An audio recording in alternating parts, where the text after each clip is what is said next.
nosso escovado é a versão final do Francisco Rebolo. Ele estava falando de escudos ali fora, o Celso estava contando sobre a evolução deles, mas essa aqui, a mais famosa delas, é do Francisco Rebolo, que também foi jogador do Coringão, não é, Celso? Ele foi um importante pintor modernista, né?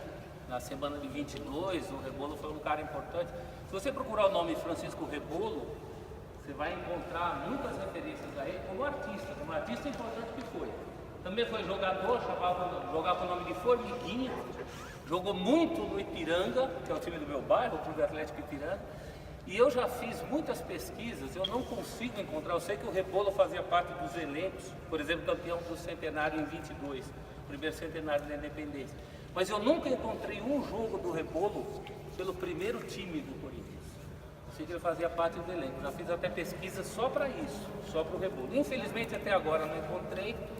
No almanaque do Timão eu até criei um verbete, Rebolo, porque eu sei que as pessoas iam procurar, mas criei um verbete e escrevi Rebolo, importante pintor modernista. Não encontrei ainda nenhum jogo, se alguém tiver alguma informação, a família, a gente ainda está atrás de pelo menos um amistoso que ele tenha feito como titular do Corinthians. Mas foi sim, foi jogador profissional e fez a arte final desse escudo, que é fantástico, né? Celso, você estava falando sobre as obras do Rebolo, inclusive tem algumas ali, mas eu queria levantar uma bola com você.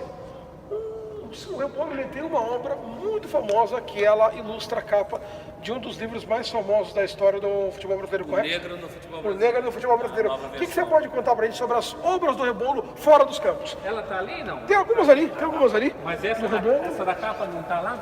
Essa da capa, eu creio que ela não está lá, mas... eu acho que ela não está. É de um jogador negro com um gorrinho, muito provavelmente aquele jogador do zagueiro Jaú. Jaú, pai Jaú. O pai Jaú, que depois virou o pai de santo, pai Jaú, personagem do programa Show de Rádio, né?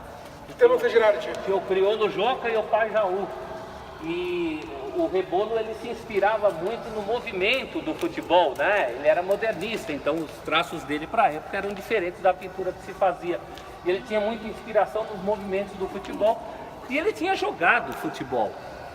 Então quando ele faz a arte final, ali a sequência da arte final, o escudo do Corinthians antes, quem vê fotos antigas percebe isso. Não tinha âncora e não tinha os remos, só tinha o miolo. Aquele miolo é utilizado até 1940. Em 40 o time jogou a primeira vez com o escudo e os remos num amistoso contra o Vasco. Até perdeu no Rio esse amistoso. E aí o escudo nunca mais saiu da camisa. Eu acho que também era um purismo da época, porque afinal o Corinthians é preto e branco, como diz a música, né? Onde passa deixa encanto. E acho que as pessoas resistiram muito, os dirigentes, o próprio clube, de colocar o vermelho, porque afinal o time é alvinegro, né? Mas aí logo que a âncora entra, por obra do que o Rebolo, de um trabalho muito específico do Rebolo, nunca mais saiu. Ali tem uma foto do Ayrton Senna com a camisa do Corinthians. Essa foto tem uma história.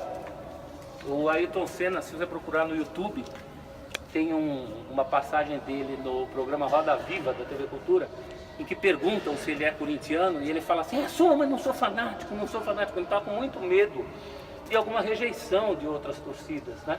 Você sabe o Felipe Massa, por exemplo, quando o Corinthians caiu, ele, como São Paulino, disse publicamente que estava torcendo para o Corinthians cair e ele nunca mais foi perdoado. Eu, por exemplo, nunca mais torci para Felipe Massa. Nunca tinha torcido, agora também não ia torcer mais. Então, eu acho que o Senna tinha um pouco de medo disso. O fanático mesmo era o avô dele. E quem fez essa foto é um amigo meu, o Lemir Martins, que era da revista Placar. O Senna estava começando no kart e a Placar era uma revista de futebol. E o Lemir queria dar um boi para o Senna, né? Enfiar o Senna na Placar de algum jeito, e o único jeito era uma referência a futebol. Então o Senna pergunta, o Lemir, fotógrafo, pergunta para o Senna qual é o time dele, e ele fala: por causa do meu avô eu sou corintiano. E era corintiano, sim, que a única vez que eu tive com o Senna na vida, uma reportagem sobre um carro, ele parou a reportagem para ficar falando do Corinthians comigo. Então ele acompanhava bastante. Uma outra passagem bem clássica da história do Corinthians é esse aqui, o pé do sapato do seu Vicente na final de 17. Ele perdeu na final. E reapareceu. E reapareceu. Um pé está com a Marlene e o outro está aqui. O que você pode nos contar sobre essa passagem tão rica da nossa história? Ele assiste a final de 77 com esse sapato branco. Não preciso nem dizer da importância da final de 77, né?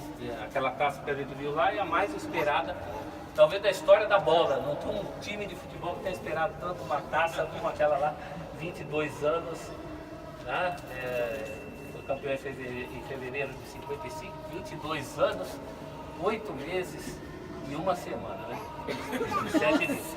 Até o gol sair aos 36 minutos e 48 décimos, centésimos, sei lá, eu contei outro dia, do segundo tempo. E o Matheus assiste a final com esse sapato branco, que um dia foi branco, né? E aí ele perde os sapatos, um dos pés do sapato.